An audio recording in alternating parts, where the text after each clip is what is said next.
நீங்கள் கடவுளை ஒப்புக்கொள்ளாமல் போகலாம், அதெல்லாம் பிரச்சனை இல்லை. வேதத்தை ஏற்றுக்கிறீங்களா?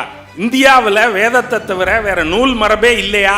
இங்கே இருந்தவன்லாம் என்ன எழுத படிக்க தெரியாத முட்டா பயலா? வேற எவனுக்கும் புத்தகமே கிடையாதா? உன் புத்தகம் ஒரு புத்தகம் தான் புத்தகமா?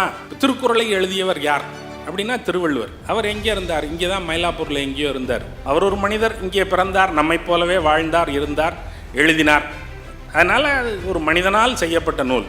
வேதத்தை செய்தவர் யார் அப்படின்னா வேதத்தை யாருமே செய்யவில்லை, கடவுள் கூட செய்யவில்லை. கடவுளாலும் எழுதப்பட்ட நூல் இல்லை வேதம். ஆசிரியர் இல்லாத ஒரு நூல் எப்படி வரும்? ஏனென்றால் எங்களுக்கு அறிவின் மேல் மதிப்பு இருக்கிறது, உனக்கு இல்லை. ஆகையினால் உன்னுடைய அறிவு நூலை எழுதியவன் யார் என்று நீ பதிவு செய்து வைத்துக் கொள்ளவே இல்லை.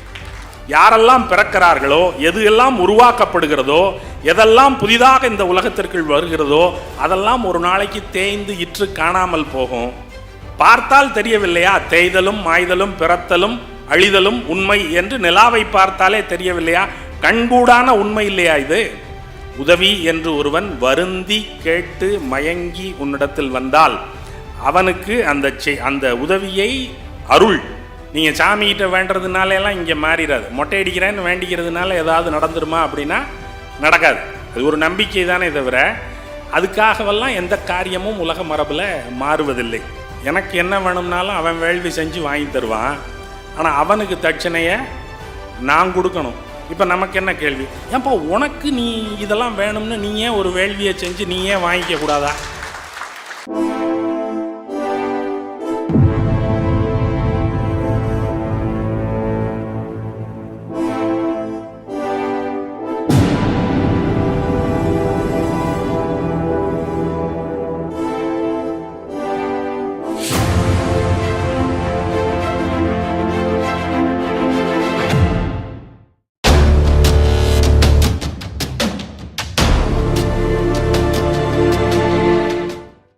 வணக்கம் மரியாதைக்குரியவர்களே. இந்த அவை 2 வகைகளில் மகிழ்ச்சி தருகிறது.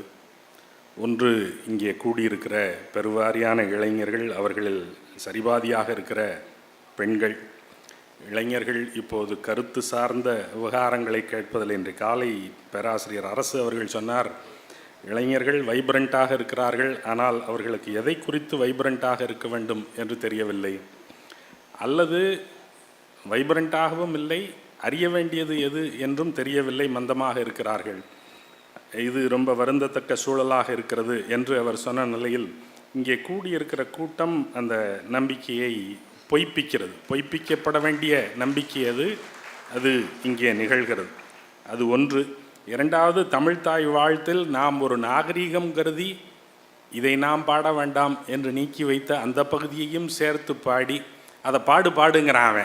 அவனுக்கு அதில் என்ன இருக்குன்னு தெரியல, நீ அதையும் சேர்த்து பாடு அப்படிங்கிறான்.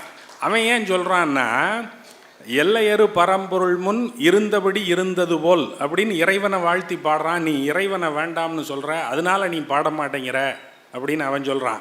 நம்ம சொல்கிறோண்டே அதில் ஆரியம் போல் உலக வழக்கழிந்தொழிந்து சிதையா அப்படின்னு வருதுரா, அதனால நாகரிகங்கிறதி நாங்கள் பாடலை அப்படின்னோம். இல்லை பாடுன்னா பாடியாச்சு. ஆகையினால அதுவும் சிறப்பு. இந்திய மெய்யியல் மரபில் ஏறத்தாழ அரசு பேசியதை வழிமொழிகிற பேச்சாகத்தான் என்னுடைய பேச்சு இருக்கும். நாம் பேசுவதற்கு இடம் வேண்டுமே என்பதற்காக, இந்த இளையராஜா இசை வாசிப்பதற்காக சில இடங்களில் வசனத்தை நிரப்பாமல் விட்டு விடுகிற இயக்குநர்களைப் போல வள்ளலார் வள்ளுவரையெல்லாம் நானும் பேசணுமேங்கிறதுக்காக சில இடங்களை தொடாமல் விட்டுட்டார். அவர் வாட்டி சிந்து சமொழி நாகரிகத்திலேருந்து ஆரம்பித்து திராவிட இயக்கம் வரைக்கும் சகட்டு மேனிக்கு எல்லாத்தையும் சொல்லி முடிச்சிட்டார். ஆனால் எனக்கு அதில் நடுவில் கொஞ்சம் இடைவெளி இருக்குது. அந்த இடைவெளிகளுக்குள்ளே நான் புகுந்து கொள்கிறேன். இந்திய மெய்யியல் மரபு அப்படின்னு சொல்லும்போது இந்திய தத்துவ தரிசனம் அப்படின்னு இவங்க சொல்கிறாங்க இல்லையா, இந்த இந்திய மெய்யியல் மரபை சிந்தனை பள்ளிகளாக வகுக்கும்போது எப்படி வகுப்பார்கள் என்றால், வேதம் மையம். வேதத்தை ஏற்கிறவர்கள் ஒரு தரப்பு, மறுக்கிறவர்கள் ஒரு தரப்பு என்று 2ஆக வகுப்பார்கள். இதை ஆத்திக மரபுன்னு சொல்லுவான். வேதத்தை ஏற்கிற மரபு ஆத்திக மரபென்றும், வேதத்தை மறுக்கிற மரபு நாத்திக மரபென்றும் சொல்லப்படும். அப்போ இது ஆத்திகம்ங்கிறது அஸ்தி என்கிற சொல்லிலிருந்து வருகிறது. அஸ்தினா உண்டு, ஆம் என்கிறவர். எது ஆம் என்கிறவர், கடவுள் உண்டு அல்லது கடவுள் இல்லை என்கிறவர்கள் இல்லை. வேதத்திற்கு அதிகாரம் உண்டு என்கிறவர்கள், வேதத்திற்கு அதிகாரம் இல்லை என்கிறவர்கள். ஆம் உண்டு என்று சொன்னவர்கள், அஸ்தி என்று சொன்னவர்கள் ஆஸ்திகர்கள். வேதத்திற்கு அதிகாரம் இல்லை ந அஸ்தி என்று சொன்னவர்கள் நாஸ்திகர்கள். 2 வகுப்பாக பிரிகிறார்கள். நீங்கள் கடவுளை ஒப்புக்கொள்கிறீர்களா இல்லையா என்பதெல்லாம் கேள்வியே இல்லை. நீங்கள் கடவுளை ஒப்புக்கொள்ளலாம், ஒப்புக்கொள்ளாமல் போகலாம், அதெல்லாம் பிரச்சனை இல்லை. வேதத்தை ஏற்றுக்கிறீங்களா, வேதத்திற்கு உங்கள் மேல் செலுத்துவதற்கு அதிகாரம் உண்டு என்பதை ஏற்கிறீர்களா அப்படிங்கிறது தான் அடிப்படை கேள்வி. ஆமாம் அப்படின்னு சொல்லிட்டா நீங்கள் கடவுளை மறுத்தாலும் ஆஸ்திகர். நீங்கள் ஆஸ்திக மரபில் வகுக்கப்பட்டிருக்கிற அந்த தத்துவ வரிசையில் பார்த்தீங்கன்னா சாங்கியம்னு ஒரு கொள்கை இருக்குது. அவர்கள் இந்த பக்கம் 6 இந்த பக்கம் 3ன்னு வகுத்து வச்சுருக்காங்க. இந்த பக்கத்தையும் 6ன்னு சொல்லலாம். இந்த பக்கத்தில் இருக்கிற 6ல் சாங்கிய யோகம், நியாய வைசேடிகம், பூர்வ மீமாம்சை, உத்தர மீமாம்சை என்று சொல்லப்படுகிற வேதாந்தம் என்று 6ஆக பிரிக்கிறார்கள். இதில் இந்த சாங்கியத்திற்கு கடவுள் நம்பிக்கை கிடையாது. சாங்கியம் கடவுளை மறுக்கிறது. சாங்கியத்திற்கு நிரீஸ்வர சாங்கியம் என்று பெயர், கடவுள் மறுப்பு சாங்கியம். ஆனால் அவன் வேதத்தை ஒப்புக்கொள்வதனால, வேதத்தினுடைய அதிகாரத்தை ஏதோ ஒரு புள்ளியில் அவன் ஒப்புக்கொள்வதாக கருதப்படுவதனால அவனை வைதீக தரிசனத்தின் கீழ், ஆஸ்திக தரிசனத்தின் கீழ் வைத்திருக்கிறார்கள். ஆகையினால் நீங்கள் புரிந்து கொள்ள வேண்டியது, கடவுள் உண்டா இல்லையா என்பதில்லை பிரச்சனை. வேதத்திற்கு, வைதீக மரபுக்கு செலுத்துவதற்கு அதிகாரம் உண்டா இல்லையா என்று நீங்கள் ஏற்கிறீர்களா இல்லையா என்பதுதான் சிக்கல். அப்போ புத்தரையே கடவுளாக வணங்குகிற, அருகதர்களையெல்லாம் கடவுளாக வணங்குகிற சமணமும் பௌத்தமும் நாத்திக மரபில் நிற்கும். அவனுக்கு வழிபாட்டு மரபு இருக்குது. அவன் தொடக்கத்தில் அவருக்கு கடவுள் மறுப்பு, கடவுள் இல்லாத கொள்கையை சேர்ந்தவர்களாக இருந்தாலும் பின்னால் புத்தரையும் அருகதர்களையும் கடவுள் நிலைக்கு ஏற்றி வழிபட துணிகிற மரபினராக வந்த பிறகும் அவர்கள் நாத்திக மரபினர் தான். இந்த பக்கம் கடவுளை ஒப்புக்கொள்ள மறுத்த சாங்கியம் ஆத்திக மரபுக்குள் சேர்த்து வைக்கப்பட்டிருக்கிறது. ஆகையினால வேதம் மையமா இல்லையா என்பது தான் கேள்வி. இப்போ நமக்கு என்னென்னா, இவன் எப்படி நடுவுக்கு வந்தான்? வேதம் ஒரு விவாதம் நடக்கிற போது நான் தான் மையம், என்னை நீங்கள் ஏற்கிறீர்களா இல்லையா, அவ்வளவுதான் விவாதம் என்று விவாதத்தை எப்படி நடத்த முடியும்? இவன் எப்படி நடுவில் வந்து நின்னா? எல்லாரையும் இடிச்சு ஓரத்தில் தள்ளி விட்டுட்டு நடுவில் வந்து நின்றுக்கிட்டு, என்னை ஏற்கிறவன்லாம் வலது பக்கம் வா, என்னை மறுக்கிறவன்லாம் இடது பக்கம் போ அப்படின்னு சொல்கிறான். நம்ம ஆளுங்க என்ன செஞ்சுருக்கணும்? டே நீ யார்ரா கோமாளி, உன்னைய நான் ஏற்கனனா ஏற்கலையாங்கிறத பற்றி இப்போ என்னடா பேச்சு? நீ யார்ரா, நீ யார்? நீ என்னமோ பெரிய வெங்காயம் மாதிரி வந்து முன்னாடி நின்றுக்கிட்டு என்னை ஏற்கிறியா இல்லையான்னு நீங்கள் கேட்டுக்கிட்டு, நீ யார்ரா கோமாளி பேல அப்படின்னு சொல்லிட்டு தள்ளிட்டு போகாமல், இவங்களுக்கு புரியலை. என்னை ஏற்கிறியா மறுக்கிறியா? ஒன்று மறுக்கிறதுக்கு ஒன்றும் இல்லை, ஏற்கிறேன். அப்போ இந்த பக்கம் வா. இல்லை நான் மறுக்கிறேன், அப்போ இந்த பக்கம் வா. இப்போ நான் தான் மையம், இவெல்லாம் ஏற்கிறவன் நம்ம ஆள், இவெல்லாம் மறுக்கிறவன் வேற ஆள் அப்படின்னு அவன் சொல்கிறான். இந்த அதிகாரம் அவனுக்கு எப்படி வந்துச்சு? இவன் எப்படி மையத்துக்கு வந்தான்? இவன் தொடக்கத்தில் மையத்தில் இல்லை. சிக்கல் இதுதான். அவன் மையமாதலை நோக்கி போகிறான், நம்ம மைய மோதலை நோக்கி போகிறோம். அப்போ இந்த மைய மாதலும் மைய மோதலும் தான் சிக்கல். இப்போ இவன் எப்படி மையத்துக்கு வந்தான்? இடிச்சு தள்ளிட்டு மையத்துக்கு வந்தான். எப்படி வந்தான்? அவ்வளவு தகுதியானவனா? நம்ம ஆளுங்க சொல்லுவாங்க, அவனுக்கு முட்டியெல்லாம் மூளைங்க அப்படிம்பா. அவ்வளவு மூளையோடு அவன் மையத்துக்கு வந்துட்டானா? அவ்வளவு சிறந்தவனாக இருந்ததுனால மையத்துக்கு வந்துட்டானா அப்படின்னா அப்படியெல்லாம் ஒன்றும் சரக்க காணோம். அவன்கிட்ட இருக்கிறது ஒன்றே ஒன்று தான், மெய்யியலே கிடையாது. ஃபிலாசபி அப்படிங்கிறதே அதுக்குள்ளே கிடையாது. அதுக்குள்ளே இருக்கிறது வெறும் சடங்கு தான். சடங்கு, சடங்கியல், சடங்கியலுக்கு தலைமை.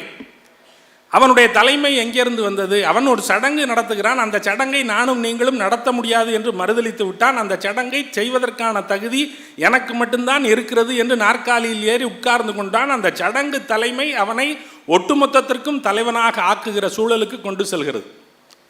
அது வெறும் சடங்கியல் தான். மெய்யியல் எங்கே இருந்துச்சு? 8ஆம் நூற்றாண்டு வரைக்கும் இவர்கள் மையத்தில் இல்லை. பேராசிரியர் அரசு அதை தொட்டு காட்டி விட்டு போனார். 8ஆம் நூற்றாண்டு வரைக்கும் வேதம் என்பது மையத்தில் இல்லை. 8ஆம் நூற்றாண்டுக்கு பிறகுதான் வேதம் என்பது மையத்திற்கு வருகிறது. இதற்கு முன்பாக இந்திய மெய்யியல் மரபை பற்றி பேசிய நூல்கள் எல்லாம் நீங்கள் மணிமேகலையிலிருந்து தொடங்கலாம். மணிமேகலை பேசும், நீலகேசி பேசும், பிறகு சமணர்கள் எழுதிய நூல்களெல்லாம் பேசும். இவை எல்லாவற்றிலேயுமே அவர்கள் பேசுகிற பள்ளிகள் இந்த மாதிரியான வகுப்பில் அமையலை. வேதத்தை ஏற்கிறாயா மறுக்கிறாயா என்கிற இந்த வகுப்பு நடக்கவே இல்லை. அப்போது என்னவாக இருந்ததென்றால், மெய்யியலை குறித்து பேசுகிறவர்கள் யார் யார், என்னென்ன கொள்கைகளை பேசுகிறார்கள், 6 பேர் பேசுகிறார்கள். அந்த 6 பேரில் சாங்கியம், மீமாம்சை, நியாயம், வைசேடிகம், சமணம், பௌத்தம் 6 பேரைத்தான் சொல்கிறான். பிறகு கொஞ்சம் தள்ளி நீலகேசியில் சொல்லும்போது, மணிமேகலையில் சொல்லும்போது இதை சொல்கிறான். நீலகேசியில் சொல்லும்போது மீமாம்சை என்பதை வேதவாதம் என்று சொல்லுகிறான். சாங்கியம்னு ஒரு அறிவுப்பள்ளி, வேதவாதம் என்று சொல்லப்படுகிற மீமாம்சை என்கிற ஒரு அறிவுப்பள்ளி. அறிவுப்பள்ளியான்ங்கிறது அப்புறம் விவாதிப்போம்.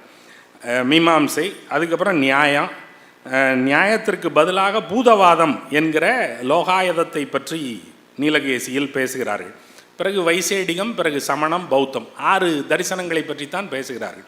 இதில் இந்த வகுப்பு எங்கே இருக்குது? வேதத்தை ஏற்கிறாயா மறுக்கிறாயா, ஆஸ்திகனா நாஸ்திகனா, ஆர்த்தடாக்ஸா ஹெட்டடாக்ஸா, ஆமாங்கிறியா இல்லைங்கிறியா அப்படிங்கிற வகுப்பு எங்கே இருக்குது? நான் தான் மையம் அப்படின்னு ஒருத்தன் போய் நடுவில் உட்கார்ந்துக்கிட்டானே, அந்த மையப்படுத்துகிற நிலைப்பாடு எங்கே இருந்தது? நீலகேசியில் இல்லை, மணிமேகலை இல்லை. 8ஆம் நூற்றாண்டில் அரிபத்திர சூரி என்கிற சமணர் எழுதிய சட்தர்ஷன சமுச்சயம் என்கிற, அவர் சொல்கிறார் 6 அறிவு பள்ளிகள் இருக்கின்றன, அந்த 6 அறிவு பள்ளிகளில் சொல்லப்பட்ட செய்தி என்ன என்பதை இந்த நூலில் நான் சொல்லுகிறேன் என்று அவர் சொல்லுகிறார். அதில் அவர் 6 என்று சொல்வதில் இந்த மாதிரியான வகுப்பு இல்லை. பிறகு 14ஆம் நூற்றாண்டில் மற்றொரு சமணர் எழுதுகிறார், அவர் எழுதிய நூலிலும் அது இல்லை. பிறகு இந்த வேதத்தை மையப்படுத்தி அறிவு பள்ளிகளை தரம் பிரிக்கிற, வகை பிரிக்கிற இந்த சூழ்ச்சியான வேலை எப்போது நடந்தது என்றால், 9ஆம் நூற்றாண்டு வாக்கில் சங்கராச்சாரியாரின் பெயரில், ஆதிசங்கரின் பெயரில் ஒரு நூல் வருகிறது. சர்வதர்சன சித்தாந்த சங்கிரகம் என்கிற நூல் வருகிறது. எல்லா மரபுகளினுடைய சித்தாந்தங்களையும் தொகுத்து சொல்கிற நூல் என்ற அடிப்படையில் அந்த நூல் அமைகிறது. அதில் இந்த வகுப்பு வருகிறது. வேதம் மையம், வேதத்தை ஏற்கிறவர்கள் இன்னார், வேதத்தை மறுக்கிறவர்கள் இன்னார். பிறகு 14ஆம் நூற்றாண்டு வாக்கில் மாதவாச்சாரியார் என்பவர் சர்வதர்சன சங்கிரகம் என்கிற நூலை எழுதுகிறார். அதிலேயும் வேதத்தை மையப்படுத்தி அதை ஏற்கிறவர்கள் மறுக்கிறவர்கள் என்று 2 பிரிவாக பிரிக்கிற அந்த தொனி வருகிறது. பிறகு இதை அடிப்படையாக வைத்துக்கொண்டு பின்னால் மேக்ஸ் முல்லர் தொடங்கி இந்திய மெய்யியலை ஆய்வு செய்த அறிஞர்கள் எல்லாரும் அந்த இந்திய மெய்யியலை எப்படி பார்க்கிறார்கள் என்றால், வேதம்தான் மையம். இந்திய மெய்யியலினுடைய நடுவாந்தரமான நூல் எது அப்படின்னா வேதம். அப்போ தந்திரமெல்லாம் எங்கே போகும்? ஆகமங்கள் எங்கே போகும்? இந்தியாவில் வேதத்தை தவிர வேறு நூல் மரபே இல்லையா? இங்கே இருந்தவன்லாம் என்ன எழுத படிக்க தெரியாத முட்டா பயலா? வேறு எவனுக்கும் புத்தகமே கிடையாதா? உன் புத்தகம் ஒரு புத்தகம் தான் புத்தகமா? என்னென்னா அவனுக்கு தெரியலை. இந்த மேக்ஸ் முல்லர் எப்படி வேதத்துக்கு சேர்ந்தார் அப்படின்னா, அவர் உபநிடதங்களினுடைய மொழிபெயர்ப்பின் வழியாக, ஷோஃபனார் வழியாக இதுக்கு சேர்றார். இந்த உபநிடதங்களை யார் மொழிபெயர்த்தார்கள்? இவை சமஸ்கிருதத்தில் இருக்கின்றன. இவற்றை யார் மொழிபெயர்த்தார்கள் என்றால், ஒரு இஸ்லாமியர் மொழிபெயர்க்கிறார். ஒரு இஸ்லாமியரினுடைய புறவாண்மையின் பெயரால் இந்த நூல்கள் மொழிபெயர்க்கப்படுகின்றன. அவுரங்கசீப்பினுடைய அண்ணன் தாரா ஷூக்கோவினுடைய ஆதரவினால் இது பாரசீக மொழிக்கு மொழிபெயர்க்கப்பட்டு, பிறகு அங்கிருந்து பிரெஞ்சுக்கு மொழிபெயர்க்கப்பட்டு, பிறகு ஜெர்மனுக்கு மொழிபெயர்க்கப்பட்டு, அதன் வழியாக ஷோப்பனவர் அதை கற்று இந்திய மெய்யியலில் ஏதேதோ பேசுகிறார்கள் என்று வியந்து, அதன் பின்னால் அதை எடுத்துக்கொண்டு மேக்ஸ் முல்லர் பேசி, பிறகு வேதம்தான் மையம் என்று ஒரு நிலை உருவாவதற்கு காரணமாக இருந்தவர் ஒரு இஸ்லாமியர். இவர்கள் இன்றைக்கு இஸ்லாமியர்களை வெறுக்கிறார்கள். ஆனால் உங்களுடைய இன்றைக்கு நீங்கள் பேசுகிற கொள்கையினுடைய கால்கோள் தெரிந்தோ தெரியாமலோ செய்யப்பட்டது ஒரு இஸ்லாமியர் வழியாகத்தான். அப்போ வேதம் மையம்னு மேக்ஸ் முல்லர் முன்மொழிகிறாரு. அதை ராதாகிருஷ்ணன் மாதிரியான தனக்கென்று தனியாக ஒரு அரசியல் வைத்திருந்த மெய்யியலாளர்கள் எல்லாரும், தேவி பிரசாத் சட்டோபாத்தியாயா அப்படி பேச மாட்டார், ஆனால் ராதாகிருஷ்ணன் அப்படித்தான் பேசுவார். அப்போ ராதாகிருஷ்ணன் வேதத்தை மையமாக வைத்து மரபுகளை எல்லாம் வலது இடது, ஏற்பவர் மறுப்பவர் என்று பிரிக்கிற அந்த பிரிவினையை ஊன்றி வைக்கிறார். பிறகு இன்றைக்கு வரைக்கும் எங்களுடைய வகுப்பில் நாங்கள் பாடம் நடத்தும் போதும் எங்களுடைய அந்த பாடத்திட்டத்தில் வேதங்கள், அவற்றினுடைய மையத்தன்மை, பிறகு அவற்றை ஏற்கிற மரபுகள் மறுக்கிற மரபுகள் என்று சொல்லிக் கொடுக்கிற வழக்கமாக அது ஆகிவிட்டது. ஏனென்றால் இது நிறுவப்பட்ட உண்மையாக ஆக்கப்பட்டு விட்டது. இதன் மேலான எதிர்குறல்கள் என்பவை மிகவும் பலவீனமானவையாக இருக்கின்றன. அப்போ இந்த இப்போ மறுபடியும் அந்த கேள்வி வருது, எப்படி இந்த வேதம் மையம் மையம்னு எல்லாரும் போற்றத் தொடங்கினார்கள்? அவர்கள் கொண்டு வந்து வைத்தார்கள், நாம் ஏன் ஏற்றோம்? அவன் சொன்னான் நான் தான் சிறந்தவன் அப்படின்னா, நம்மளும் ஆமாம் நீ தான் சிறந்தவன் அப்படின்னு ஏன் சொன்னோம்? அப்படின்னா அவன் தன்னுடைய நூலுக்கு புனிதம் ஏற்றுகிறான். இந்த புனிதம் ஏற்றுகிற வேலை என்பது அது எப்படி செய்யப்படும் அப்படின்னா, திருக்குறளை எழுதியவர் யார் அப்படின்னா திருவள்ளுவர். அவர் எங்கே இருந்தார்? இங்கே தான் மயிலாப்பூரில் எங்கேயோ இருந்தார். அல்லது நாஞ்சில் நாட்டில் வள்ளுவர் பிறந்தார், அது வள்ளுவ நாடு, அதில் இருந்தார். இப்படி ஏதாவது ஒன்று சொல்லுவோம். அவர் ஒரு மனிதர், இங்கே பிறந்தார், நம்மை போலவே வாழ்ந்தார், இருந்தார், எழுதினார். அதனால் அது ஒரு மனிதனால் செய்யப்பட்ட நூல். வேதத்தை செய்தவர் யார் அப்படின்னா, வேதத்தை யாருமே செய்யவில்லை, கடவுள் கூட செய்யவில்லை. கடவுளாலும் எழுதப்பட்ட நூல் இல்லை வேதம். அது எப்போதுமே இருக்கிறது, அது அழிவதில்லை, ஆவதில்லை, எப்போதும் இருக்கிறது. வேதத்திற்கு அழிவு கிடையாது, அது இட்டர்னல். அதை யாரும் எழுதவில்லை, அபௌருஷேயம் என்று அவர்கள் சொல்லுகிறார்கள். அபௌருஷேயம்னா ஆத்தர்லெஸ், அதை எழுதியவர் யாரும் கிடையாது, ஆசிரியர் இல்லாத நூல். ஆசிரியர் இல்லாத நூல் எப்படி வரும்? இப்போது ஓட்டுநர் இல்லாத வாகனங்கள் வெளிநாடுகளில் ஓடுகின்றன. அது ஒன்றும் குற்றமில்லை, அதை ஒருவர் செய்து ஓட்டுநர் இல்லாத வாகனமாக அதற்குரிய கருவிகளை பொருத்தி செய்வார். ஆனால் ஆசிரியர் இல்லாத ஒரு நூல் எப்படி வரும்? என்ன வியப்பாக இருக்கிறது அப்படின்னா, நீலகேசியில் அந்த கேள்வியை நீலகேசி வைக்கிறாள். ஒரு வீட்டினுடைய நடுவில் யாரும் பார்க்காத நேரத்தில் ஒருவன் வந்து அசிங்கம் செய்துவிட்டு போய்விட்டான். அசிங்கம் செய்துவிட்டு போனவன் யார் எவர் என்று கண்டுபிடிக்க முடியவில்லை, ஊர் பேர் தெரியவில்லை. ஆகையினால் அந்த அசிங்கம் அனாதி, யாராலும் உருவாக்கப்படாதது, யாரும் வந்து இருந்து விட்டு போகாதது என்று நீங்கள் சொல்ல முடியுமா? ஒருவன் இருந்ததனால் அந்த அசிங்கம் நடுவீட்டிற்குள் வந்தது. ஆகையினால் அதை இருந்தவன் ஒருவன் இருக்கிறான், ஆனால் அவன் யார் என்று உங்களுக்கு தெரியாது. உங்களுக்கு தெரியாத காரணத்தினால் அது அனாதியாகிவிடுமா? எழுதியவர் யார் என்று உங்களுக்கு தெரியாத காரணத்தினால் வேதம் என்பது அனாதியாகிவிடுமா? ஆசிரியரற்றதாகிவிடுமா? உனக்கு எழுதினவன் யாருன்னு தெரியல, எங்களுக்கு அறிவு மரபு இருக்குது, ஒரு சிறந்த அறிவை உருவாக்கி தந்துவிட்டு போகிறவனை போற்ற வேண்டும் என்பதனால் அவனுடைய பெயரை எழுத்தில் வைத்து பதிவு செய்து அவனை போற்றி கொண்டே இருக்கிறோம். அவனை படமாக வரைந்து வைத்து கொண்டு வழிபடுகிறோம். ஏனென்றால் எங்களுக்கு அறிவின் மேல் மதிப்பு இருக்கிறது, உனக்கு இல்லை. ஆகையினால் உன்னுடைய அறிவு நூலை எழுதியவன் யார் என்று நீ பதிவு செய்து வைத்து கொள்ளவே இல்லை. உனக்கு ஆள் தெரியல. ஆள் தெரியாத குற்றத்தை அவன் எப்படி சமாளிக்கிறான் அப்படின்னா, எங்களுக்கு ஆசிரியரே கிடையாதுங்க, அது தானாக குதிச்சிச்சு வானத்திலிருந்து அப்படின்னு சொல்கிறான். வானத்திலிருந்து எப்படா குதிக்கும் அப்படின்னா அதுக்கு பதில் இல்லை. அவர்களுடைய மரபு, வைதீக மரபு என்பது பொருட்சார்புடையவற்றை எல்லாம் மறுப்பது, உலகத்தை மறுப்பது, உலகத்தை பொய் என்று சொல்வது. எல்லாரும் இந்த உலகத்தை இருக்கு என்று ஒப்புக்கொள்கிறார்கள். உலகம் இருக்கிறது, இந்த உலகத்தை நல்லுலகம் என்று சொல்கிறவர்களெல்லாம் இருக்கிறார்கள்.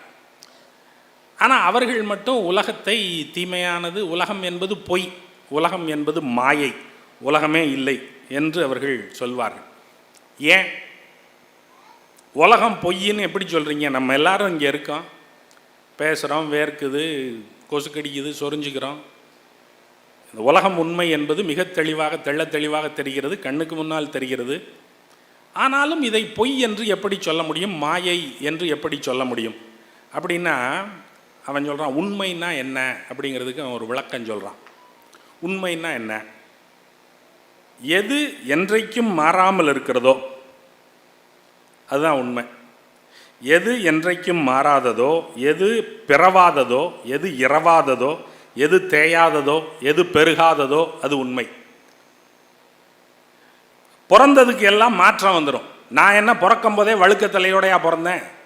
முடி இருந்திருக்கும்ல. பிறகு தேய்மானத்தின் காரணமாக முடி கொட்டி, தோல் சுருங்கி, மீசை நரைத்து, தேய்ந்து, இற்று போய் பிறகு ஒரு நாளைக்கு இல்லாமல் போவோம் இல்லையா? யாரெல்லாம் பிறக்கிறார்களோ, எது எல்லாம் உருவாக்கப்படுகிறதோ, எதெல்லாம் புதிதாக இந்த உலகத்திற்குள் வருகிறதோ அதெல்லாம் ஒரு நாளைக்கு தேய்ந்து இற்று காணாமல் போகும். அப்போ இதை உண்மை என்று நீங்கள் எப்படி சொல்லுவீர்கள்? இன்றைக்கு இருப்பது நாளைக்கு மாறுகிறது, நாளைக்கு இருப்பது அடுத்த நாள் மாறுகிறது, எல்லாம் மாறிக்கொண்டே இருக்கும் என்றால் மாறிக்கொண்டே இருக்கின்றவற்றை எப்படி உண்மை என்று சொல்வீர்கள்? ஆகையினால் எது மாறாததோ அதுதான் உண்மை, எது தேயாததோ, எது பெருகாததோ, எது பிறவாததோ, எது சாவாததோ அது உண்மை என்று உண்மைக்கு இவர்கள் விளக்கம் சொன்னார்கள். இந்த விளக்கத்தை நம்முடைய ஆட்கள் ஏற்றுக்கொள்ளவில்லை. எது உண்மைன்னு சொல்ற அதிகாரத்தை எல்லாம் உன்னிடம் கொடுக்க முடியாது. எது உண்மைன்னு நீ எப்படி தீர்மானிப்ப? உனக்கு யார் அந்த அதிகாரத்தை கொடுத்தது? நீ இது உண்மைம்ப இது பொய்யும்ப, அந்த அதிகாரம் உனக்கு எப்படி வந்தது? ஆகையினால இந்த தேய்வது, பெருகுவது, மாய்வது, பிறப்பது இவையெல்லாம் உண்மை இல்லை என்று நீ சொல்வது உண்மை இல்லை. பிறகு எது உண்மை? இங்கே இவன் புறநானூற்றில் சொல்றான், நேரடியாக அது மேலே அடிக்கிறான். தேய்தல் உண்மையும் பெருகல் உண்மையும் மாய்தல் உண்மையும் பிறத்தல் உண்மையும் அறியாதோரையும் அறிய காட்டி திங்கள் புத்தேள் திரிதரும் உலகத்து வல்லாராயினும் வல்லுனராயினும் வருந்தி வந்தோர் மருங்கி நோக்கி அருளவல்லை ஆகுமதி என்று புறநானூற்றில் பாட்டு. உலகத்தில் எல்லாமே தேய்கின்றன, எல்லாமே பிறக்கின்றன, எல்லாமே மாய்கின்றன, எல்லாமே பிறக்கின்றன, பெருகுகின்றன. இதற்கு கண்கண்ட உதாரணமாக வானத்திலே இருக்கிற நிலா இருக்கிறது. திங்கள் ஒவ்வொரு நாளும் தேய்கிறது, பிறகு வளர்கிறது, பிறகு ஒரு நாள் காணாமல் போகிறது, பிறகு ஒரு நாள் புதிதாக வருகிறது. பார்த்தால் தெரியவில்லையா தேய்தலும் மாய்தலும் பிறத்தலும் அழிதலும் உண்மை என்று? நிலாவை பார்த்தாலே தெரியவில்லையா? கண்கூடான உண்மை இல்லையா இது? அதனால இந்த மாய வலைக்குள்ளெல்லாம் நீ ஆட்பட வேண்டாம்.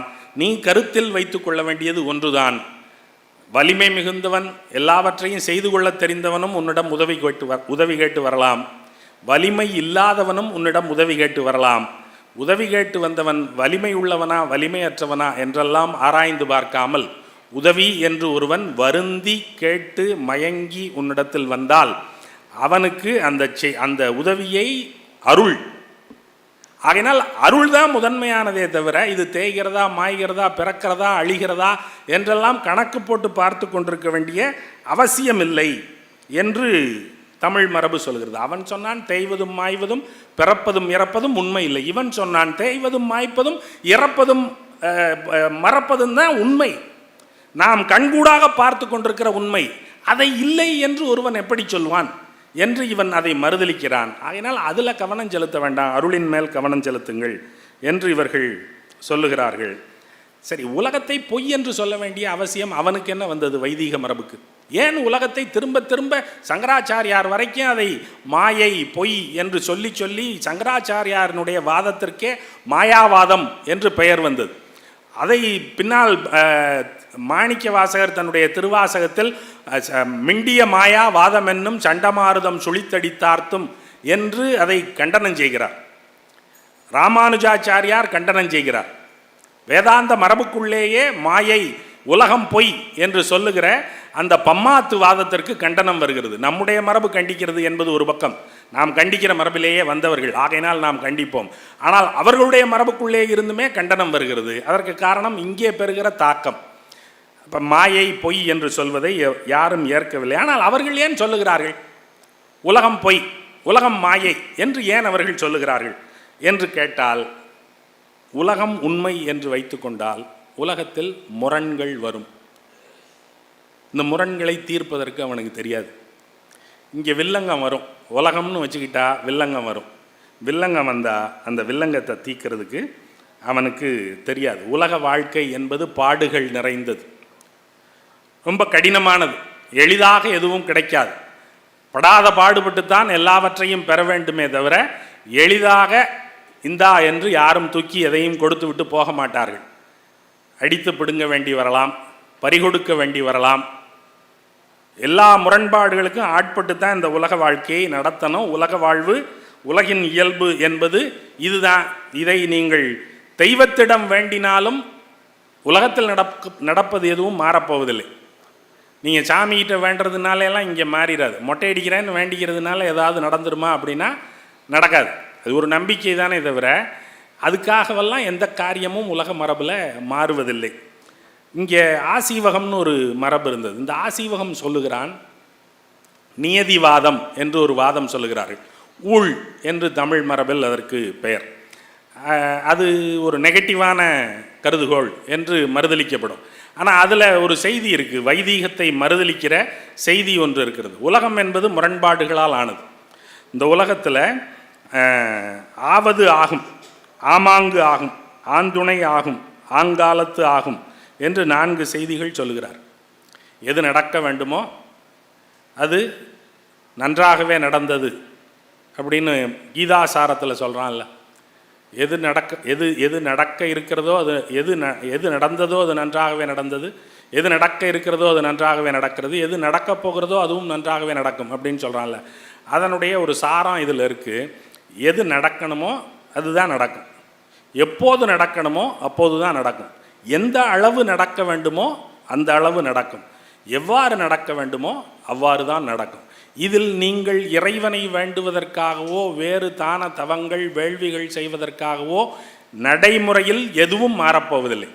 ஒன்றை கூட உங்களால் மாற்ற முடியாது. எழுதி செல்லும் விதியின் கை எழுதி எழுதி மேற்செல்லும், அழுது கெஞ்சி நின்றாலும் அதில் ஓர் எழுத்தும் மாறாதே என்று பின்னால் உமர் கய்யாமினுடைய பாட்டை கவிமணி தேசிக விநாயகம் பிள்ளை மொழிபெயர்த்த அந்த செய்தி என்பது அடிப்படையில் ஆசீவகத்தினுடைய செய்தி. அது என்ன நடக்க வேண்டுமோ அது நடக்கும். இதில் எதையும் நீங்கள் மாற்ற முடியாது. ஆனால் மாற்ற முடியும் என்று அவர்கள் கருதுகிறார். ஒரு வேள்வி நடத்தினால் அதை மாற்றிவிட முடியும் என்று அவர்கள் கருதுகிறார். வேண்டிக் கொண்டால், இறைவனை வேண்டிக் கொண்டால் இதை மாற்ற முடியும். இதற்காக ஒரு வேள்வி நடத்தினால் இதை மாற்ற முடியும். அப்படியெல்லாம் மாற்ற முடியாது. இங்கே நடக்கிற எல்லாம் நடக்கிற போக்கில் நடந்து கொண்டே இருக்கும். கல்பொருதரங்கும் மல்லல் பேரியாற்று நீர்வழிப்படுவும் புனைபோல் ஆறுயிர் முறை வழிப்படும் என்பது திறவோர் காட்சியின் தெளிந்தனம் ஆதலின் மாட்சியின் பெரியோரை வியத்தலும் இலமே சிறியோரை இகழ்தல் அதனும் இலமே என்று புறநானூற்றில் மறுபடியும் பாட்டு. ஒரு அடித்து கொண்டு இறங்குகிற ஒரு ஆற்றல் ஒரு தக்கை போன்ற ஒரு கட்டையை போட்டால் அந்த கட்டை எதிர்நீச்சல் ஆடியெல்லாம் குறுக்கே கரையேறி விட முடியாது. ஆறு எந்த பக்கமெல்லாம் போகிறதோ, எந்த போக்கிலெல்லாம் அந்த கட்டையை அடித்து கொண்டு செல்கிறதோ அந்த போக்கிலெல்லாம் போய் எங்கேயாவது ஒரு இடத்தில் ஆறு ஓரமாக தள்ளிவிடும் போது அந்த கட்டை கரையேறி கொள்ள வேண்டியது தானே தவிர நானாக முனைந்து கரையேறுகிறேன் என்று ஏற முடியாது. இறைவனை வேண்டி கரையேறுகிறேன் என்று ஏற முடியாது. ஆறு உங்களை கரையில் தள்ளினால் நீங்கள் கரைக்கு வருவீர்கள் என்று ஒரு கொள்கை பேசுகிறேன். இதில் ஒரு சின்ன ஆசைப்படு, அதுக்கு நான் உழைக்க வேண்டாமா அப்படின்னா உழைக்க வேண்டாம். வேற என்ன செய்யணும்? வேள்வி செய். வேள்வி செய்தால் நீ எதை வேண்டுகிறாயோ அது இறைவனால் உனக்கு வழங்கப்படும். அதை பரிசாக பெறு. இங்கே உழைத்து ஊதியமாக பெறு என்று சொல்வதை அவர்கள் வேள்வி செய், வேள்வியின் விளைவாக பரிசாக பெறு என்று அவர்கள் சொல்லுகிறார்கள். அப்போ தமிழ் மரபு திரும்ப திரும்ப இயற்கை தாண்டிய ஆற்றல்களிடத்திலிருந்து எல்லாவற்றையும் இழுத்து கொண்டு கீழே வந்து இயற்கையினுடைய எல்லைக்குள் நிறுத்தி வைப்பதற்கு முயல்கிறது. இயற்கையை தாண்டி இவன் போகவே மாட்டேங்கிறான். இவன் எல்லாம் இங்கே இப்படி தான் நடக்கும், இதுக்குள்ளேயே நம்ம எல்லாத்தையும் சரி பண்ணிக்குவோம் அப்படின்னு நினைக்கிறான். ஆனால் அவன் இங்கே பிரச்சனை வருங்கிறதுனால டக்கு டக்குன்னு மேலே போயிடுறான். மேலே போய் விண்ணப்பம் வைக்கிறது, வேள்வி, எனக்கு ஒரு புள்ள வேணும், அதுக்கு ஒரு வேள்வி புத்திர காமேஷ்டி ஆகும். அதுக்கப்புறம் என் எதிரியை காலி பண்ணணும், அதுக்கு ஏதாவது ஒன்று செய்ய முடியுமா? சரி, அதுக்கு சத்ரு சங்கார யாகம். எல்லாத்துக்கும் ஒரு வேள்வி இருக்குது. வேள்விகளை செஞ்சால் உனக்கு கிடைக்க வேண்டியது கிடைக்கும். இதுக்கு நீ உழைக்க வேண்டாமா? உழைக்க வேண்டாம். நம்மால் அருவாள் எடுத்துக்கிட்டு போய் வெட்டுவான், அவன் சத்ரு சம்ஹார யாகம் செய்வான். நம்மால் வன்முறையாளன்னு சொல்லுவான், ஆனால் அவன் அஹிம்சாவாதி. ஏன்னா அவன் அருவாள் எடுக்கலை இல்லை. ஆனால் உள்நோக்கம் எதிரியை ஒழிக்கிறது தான். உள்நோக்கம் கருத்தில் கணக்கில் எடுக்கப்படாது. வெளியில் என்ன கருவியை எடுத்தான் அப்படிங்கிறது தான் கணக்கில் எடுக்கப்படும்.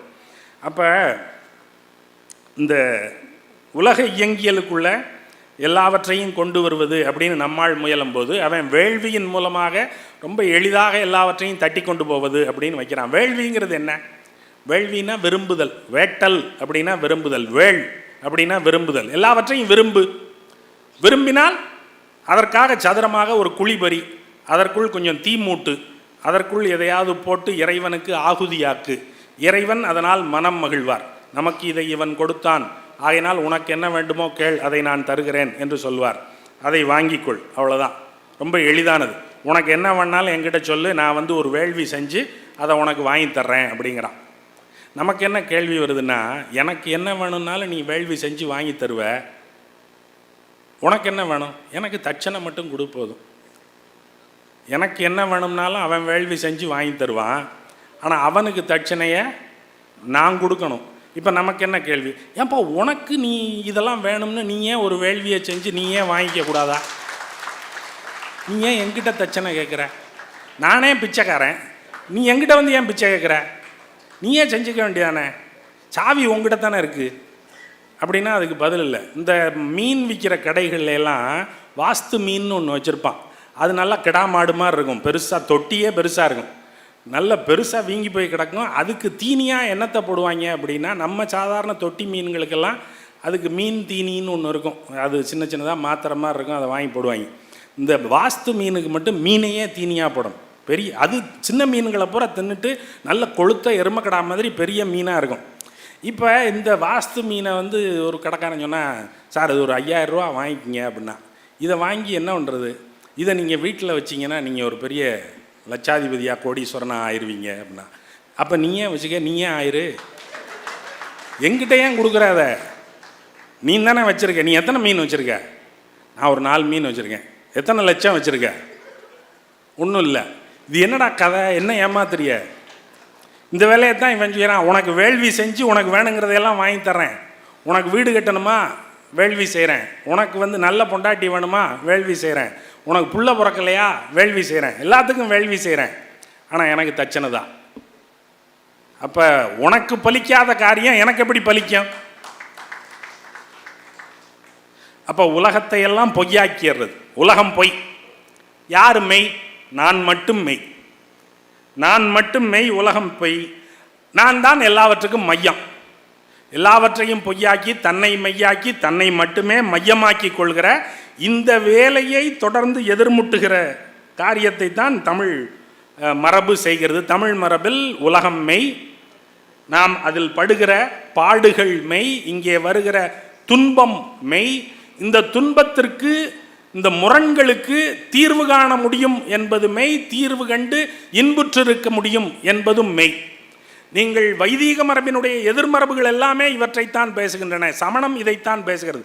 சமணம் உலகத்தை உடன்பட்டு அதில் இருக்கிற துன்பங்களை எல்லாம் உடன்பட்டு அதற்கு தீர்வு காண்பதற்கு என்ன செய்வது என்று யோசிக்கிறது.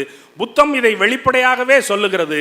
துக்கம், துக்க காரணம், துக்க நிவாரணம், துக்க நிவாரண மார்க்கம் என்று இவற்றை 4 பேருண்மைகள் என்று அவர்கள் வழிமொழிகிறார்கள். எல்லாருமே உலகத்தை உடன்பட்டு உலகம் இடும்பை இயல்பினது என்று உடன்பட்டு அதில் முரண்கள் வருகின்றன, அதற்கு தீர்வு என்ன என்று பேசும்போது இவன் மட்டும் யோசிக்கிற சிந்தனை சோம்பேறி. அவனுக்கு யோசிக்க தெரியாது, இதற்கு என்ன தீர்வு சொல்வது என்று தெரியாது. முரண்கள் வருகிற போது பலவிதமாக யோசிக்கிறான். ஒருவன் ஊழ் என்று சொல்லுகிறான், நீ மறு, அது வேற, அவன் யோசிக்கிறான். இன்னொருத்தன் அறம்ன்றான், இன்னொருத்தன் வேற ஒன்று சொல்கிறான், இன்னொருத்தன் பொருள் மட்டும்தான் உண்மைன்றான், இன்னொருத்தன் வன்முறை வழியில் வேணாலும் போன்றான். எல்லா பயிலும் யோசிச்சிருக்கான். நீ மட்டும் ஒன்றுமே யோசிக்காம உலகமே இல்லைங்க, எல்லாம் போய் சும்மா எல்லாரும் வீட்டுக்கு போங்க அப்படின்னு சொன்னீங்கன்னா என்னடா அர்த்தம்? அப்போ உனக்கு அறிவு இல்லை. இல்லை, இப்போ கேள்வி, அறிவே இல்லாத உன்னைய கொண்டாந்து எப்படா மையத்தில் வச்சாங்க? நீ எப்படி மையத்துக்கு வந்த? அப்போ சரி, இங்கே இந்த உலகத்தில் இருக்கிற பாடுகள் என்ன அப்படிங்கிறத தான் தமிழ் மரபு கவனத்தில் எடுக்குது. மேலே என்ன இருக்குது அப்படிங்கிறது தமிழ் மரபினுடைய 2ஆம் பட்ச கவனத்திற்குரியது. மேலே யார் இருக்கா, மேலே யார் நம்மை வழி நடத்துகிறார்கள், செத்ததுக்கு பிறகு நம்ம மேலே போவோமா கீழே போவோமாங்கிறதெல்லாம் 2ஆம் பட்ச கவலைக்குரியது. முதல் பட்சமாக இங்கே உள்ள கவலை என்ன என்றால், உலகம் இருக்கிறது, உலகம் மெய், உலகத்தில் பாடுகள் இருக்கின்றன, இங்கே முரண்கள் இருக்கு. என்ன முரண்? இங்கே இருக்கிற முரண் இலராதலும் உளராதலும் தான். சில பேர்கிட்ட இருக்கு, சில பேர்கிட்ட இல்லை. இருக்கிறவன் ஆட்டம் போடுறான், இல்லாதவன் பசிச்சு நொந்து போய் கிடக்கான். அப்போ இங்கே இல்லாமையும் பசியும் தான் முதன்மையான அடிப்படை அப்படின்னு கருதுறான். தொடர்ந்து ஒரே விஷயத்தை இத்தனை ஆண்டு காலமாக தமிழ் மரபு பேசிக்கொண்டே இருக்கு. விடாமல் நூல் அருந்து போகாமல் பேசுகிறான், இழையறாமல் பேசுகிறார்கள். என்ன அப்படின்னா, உண்டி கொடுத்தோர் உயிர் கொடுத்தோரேன்னு புறநானூற்றில் ஆரம்பிக்கிறான். உண்டி கொடுத்தோர் உயிர் கொடுத்தோரே, உண்டி முதற்றே உணவின் பிண்டம், உணவெனப்படுவது நிலத்தொடு நீரே, நீரும் நிலமும் புணரியோர் ஈண்டு உடம்பும் உயிரும் படைத்திசினோரே என்று ஒரு மன்னனுக்கு அறிவு சொல்லுகிறான் ஒரு புலவன். இங்கே வாரு, இங்கே வாழ்கிறதுக்கு என்ன முக்கியம் அப்படின்னா சோறு முக்கியம். என்ன, சோறு தான் உடம்பை உருவாக்குகிறது. அப்போ இந்த சோறு எப்படி வரும்னா நிலத்திலிருந்து வரும். நிலத்திலிருந்து சோறு எப்படி வரும்னா நிலத்தையும் நீரையும் புணர்த்தினால் வரும். ஆகையினால நிலத்திற்கு நீர் முக்கியம். ஆகையினால சோறு வேணும்னா நிலம் வேணும், நிலம் வேணும், நிலம் நல்லா இருக்கணும்னா நீர் வேணும். ஆகையினால நீர்நிலைகளை பெருக்குகிற வேலையை பார், அதுதான் நீ ஆட்சி நடத்த வேண்டிய விதம் என்று அவன் சொல்லுகிறான். அடிப்படை உண்டி கொடுத்தோர் உயிர் கொடுத்தோரே அப்படிங்கிறது தான். மனிதர்கள் சாகாமல் இருக்க வேண்டும். எந்த கொள்கையை வேண்டுமானாலும் அவன் பேசட்டும். நீ எதிர் பேசு, சார்பு பேசு, முரண் பேசு, என்ன வேணா பேசு. ஆனால் எது பேசுகிறதா இருந்தாலும் நீ இருந்து பேசணும். இருந்து பேசுறதுக்கு அவனுக்கு சோறு வேணும். ஆகையினால் சோறு போடுற வேலையை பாரு அப்படிங்கிறான். மணிமேகலை அதை அப்படியே வரிமாறாமல் வழிமொழிகிறது. உண்டி கொடுத்தோர் உயிர் கொடுத்தோரே, மண்டினி ஞாலத்து வாழ்வோர்க்கெல்லாம் உண்டி கொடுத்தோர் உயிர் கொடுத்தோரே என்று மணிமேகலை மறுபடியும் பேசுகிறது. பேசிவிட்டு மணிமேகலையில் அறம் என்பதற்கான இலக்கணம் சொல்லப்படுகிறது. அறம் எனப்படுவது யாதன கேட்பின் மறவாதிதுகள் மண்ணுயிர்க்கெல்லாம் உண்டியும் உடையும் உறையுளும் அல்லது கண்டதில் அப்படின்னு மணிமேகலா தெய்வம் மணிமேகலையை தயார் செய்கிறது. மணிமேகலை துறவுக்குள் போகிறாள். போவதற்கு முன்னால் அவளை புத்தர் பாத பீடிகையில் வணங்க வைத்துவிட்டு நீ போய் இந்த அட்சய பாத்திரத்தில் முதல் பிச்சை யாரிடம் வாங்க வேண்டும் என்பதையெல்லாம் சொல்லிவிட்டு மணிமேகலா தெய்வம் அவளுக்கு சொல்லுகிறது. அறம் என்பது என்ன என்றால் மனிதர்களுக்கு உணவு, உடை, உறையுள் இவை மூன்றை தவிர உன்னால் வேற என்ன செய்துவிட முடியும்? அறம் செய்கிறேன் என்று வருகிறவனெல்லாம் என்ன அறம் செய்து விட முடியும்? உணவு கொடுக்கலாம், உடை கொடுக்கலாம், உறையுள் கொடுக்கலாம். இதை தாண்டி என்ன அறம் செய்து, இதை தாண்டி அறம் என்பது ஏதும் கிடையாது என்று அவன் சொன்னானா? சொன்னதற்கு பிறகு அந்த இழை பிரியாமல் இழை அறாமல் பக்தி இயக்க காலத்தில் திருமந்திரம் வருகிற போது யாவர்க்குமாம் இறைவர்க்கு ஒரு பச்சிலை, யாவர்க்குமாம் உண்ணும் போது ஒரு கைப்பிடி, யாவர்க்குமாம் பசுவுக்கு ஒரு வாயுரை, யாவர்க்குமாம் பிறர் கிண்ணுரை தானே என்று அப்படியே வழிமொழிந்து வருகிறது. இவன் கூடுதலாக உன்னை சேர்த்துக்கிறான். அவன் சோறு போடுறதை பற்றி மட்டும்தான் பேசினான். எல்லாருக்கும் சோறு போடு. இவன் என்ன சொன்னான்? சோறு போடும்போது இறைவனுக்கும் சேர்த்து எதையாவது செய் அப்படின்னு இறைவனையும் சேர்த்துக்கிறான். சரி, அது ரெண்டாம் பட்சம். அது செய்கிறான், செய்யலை, அது இல்லை விஷயம். சோறு போடுறோமா இல்லையா அப்படிங்கிறது தான் விஷயம். அப்போ இந்த காலப்போக்கில் சமூகத்தில் ஒரு சமநின்மை நிகழ்கிறது. இந்த உளராதல் இளராதல் என்கிற சமநின்மை, அப்புறம் சாதி வர்ணம் ஆகியவற்றால் வந்த சமநின்மை, இதெல்லாம் இருக்கு இல்லையா? இந்த வர்ண கருதுகோளை எப்பவும் அவன் தான் கொண்டாந்து வச்சவன் அப்படின்னு நம்ம நினைக்கிறோம்ல, அதுவும் அவனோட ஒரிஜினல் இல்லை. வர்ணம்ங்கிற கான்செப்டை வைதீக மரபு தான் முதல்ல வச்சிச்சு அப்படின்னு நம்ம சொல்கிறோம்ல. பெரும்பாலும் நம்முடைய குற்றச்சாட்டு அவர்களை நோக்கி வர்ணத்தை காட்டி பேசுகிற குற்றச்சாட்டு தான். ஆனால் வர்ணம்ங்கிற அடிப்படை கருதுகோள் ஆரியர்களினுடைய வருகைக்கு முன்னாலேயே இந்திய நிலப்பரப்பில் பேசப்பட்டிருக்கிறது. யாரால் அப்படின்னா சமணர்களாலும் ஆசீவகர்களாலும் பேசப்பட்டிருக்கிறது. ஆனால் சமணர்கள் பேசிய வர்ண கொள்கை இது இல்லை. சமணர்கள் வர்ணம் என்று எந்த அடிப்படையில் சொல்லுகிறார்கள் என்றால் உயிர்களை அவர்கள் ஒரு வகையாக இனங்காண்கிறார்கள். எப்போதும் நம்ம எல்லாவற்றையும் வகைப்படுத்தி வச்சுக்குவோம். வகைப்படுத்தும் போது அறிவின் அடிப்படையில் வகைப்படுத்துறதா இருந்தால் ஓரறி உயிர், ஈரறி உயிர், மூவரி உயிர், நாலறி உயிர், ஐயறி உயிர், ஆறறி உயிர் என்று அறிவின் அடிப்படையில் உயிர்களை ஆறாக வகைப்படுத்தி கொள்ளலாம். தமிழ் மரபில் நிலத்தின் அடிப்படையில் வகைப்படுத்துகிற மரபு ஒன்று இருக்கிறது. 5 நிலங்கள், 5 நிலங்களில் வாழ்கிறவர்கள் 5 வகையான மக்கள். அந்த நிலப்பரப்புகள் எந்த அளவிற்கு இடம் கொடுக்குமோ அதற்கேற்ற தொழில்களை அவர்கள் செய்தார்கள். அந்த தொழிலின் பெயரால் அவர்கள் வழங்கப்பட்டார்கள் என்று இங்கே 5ஆக பிரிக்கிறது. சமணம் 6ஆக பிரித்து வைத்திருக்கிறது. 6 என்ன கணக்கு அப்படின்னா, ஒருத்தன் செய்கிற காரியம் நல்ல காரியமா இல்லையா, அவன் செய்கிற வினை நல்வினையா தீவினையா அல்வினையா தெய்வ வினையா என்பதையெல்லாம் பொறுத்து மனிதர்களினுடைய வினையை தொழிலை பொறுத்து அவர்களை கரும்பிறப்பு, மோசமான கொலகார பய அப்படின்னா கரும்பிறப்பு, கொஞ்சம் பரவாயில்ல, மடிபறிப்பான், காதறுப்பான், ஆனால் சங்கர் தர மாட்டான் அப்படின்னா அவன் நீலப்பிறப்பு, அதுக்கடுத்தது செம்பிறப்பு, அதுக்கடுத்தது பொன்பிறப்பு, அதற்கடுத்தது வெண்பிறப்பு அப்படின்னு அவன் வகை பிரிக்கிறான். இதில் அடிப்படை பிறப்பு கிடையாது. இதில் அடிப்படை உங்களுடைய வினை எத்தகையது, நல்வினை செய்தவர் நல்லவர், தீவினை செய்தவர் தீயவர் என்கிற அடிப்படையில் அதுக்கு ஒரு கலர் கொடுக்குறான். அதனால் வர்ணம் அப்படின்னு அவன் சொல்கிறான். அதுக்கு லேசியை அப்படின்னு சமணத்தில் பேர். பின்னால் அதே கொள்கையை எடுத்து ஆசீவகம் பேசும்போது அதை அபிஜாதி கோட்பாடு என்று ஆசீவகம் பேசுகிறது. அவர்களுடைய அடிப்படையும் செய்கிறவனுடைய தொழில் என்ன என்பதை பொறுத்துத்தான். பிறகு அதை திருவள்ளுவர் வழிமொழிகிறார். பிறப்புக்கும் எல்லா உயிர்க்கும் சிறப்பொவ்வா செய்தொழில் வேற்றுமையான். எல்லாருக்கும் பிறப்பு ஒரு மாதிரி தான், தொழிலை பொறுத்து வேறுபாடு வரும். தொழில்னா என்ன தொழில்? நான் வாத்தியார் தொழில், ஆகையினால் நான் வெள்ளை சட்டை போட்டிருப்பேன், கல்லுடைக்கிறவன் கருப்பு சட்டை போட்டிருப்பான் அப்படிங்கிற தொழில் இல்லை. நான் வாத்தியாராக இருந்தாலும், நான் அயோக்கியத்தனமான வேலைகளை செய்கிறவனாக இருந்தால் என்னுடைய தொழில் நல்ல தொழில் இல்லை. நான் செய்கிற தொழில் என்பது உலகத்தில் நான் ஒரு மனிதனாக நடந்து கொள்கிற என்னுடைய வினை சார்ந்த தொழிலே ஒழிய நான் சம்பளம் வாங்குகிற அல்லது ஊதியம் பெறுகிற தொழில் இல்லை. அதனால் அவர் தொழில்னாலும் அதுதானங்க அப்படின்னா அந்த தொழில் இல்லை. நீங்கள் உங்களுடைய கர்ம வினை, உங்களுடைய வினை எத்தகையது, நல்வினையா தீவினையா என்பதை பொறுத்தது. அப்போ இந்த மாதிரி வகை பிரிக்கும் போது இவன் நல்வினை தீவினை மனிதர்களினுடைய நடவடிக்கை என்பதை பொறுத்து மனிதர்களை வகைப்படுத்துகிறான். இந்த கொள்கையை காப்பி அடித்து, இவங்க காப்பி அடித்தாலும் ஒழுங்காக காப்பி அடிக்க மாட்டாங்க, இதை காப்பி அடித்து வர்ண கொள்கைன்னு ஒன்றை வைத்து பிரம்மனுடைய தலையில் தோன்றியவன், தோளில் தோன்றியவன், தொடையில் தோன்றியவன், பாதத்தில் தோன்றியவன், ஆகையினால் இது பிறப்பின் அடிப்படையிலான 4 வகை பிரிவு என்று அவன் வைத்தான்.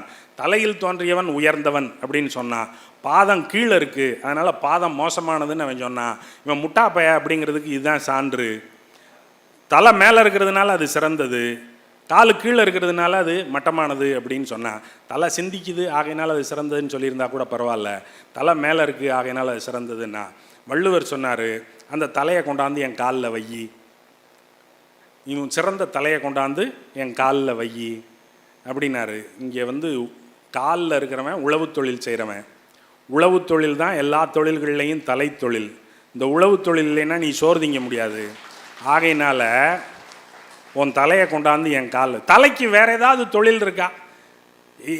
தலையால் தலை வணங்கினார் தலை வணங்கினார்னு சொல்கிறானே ஒழிய எவனாவது கால் வணங்கினார் கால் வணங்கினார்னு சொல்கிறானா? காலை கொண்டு யாராவது வணங்குகிறார்களா?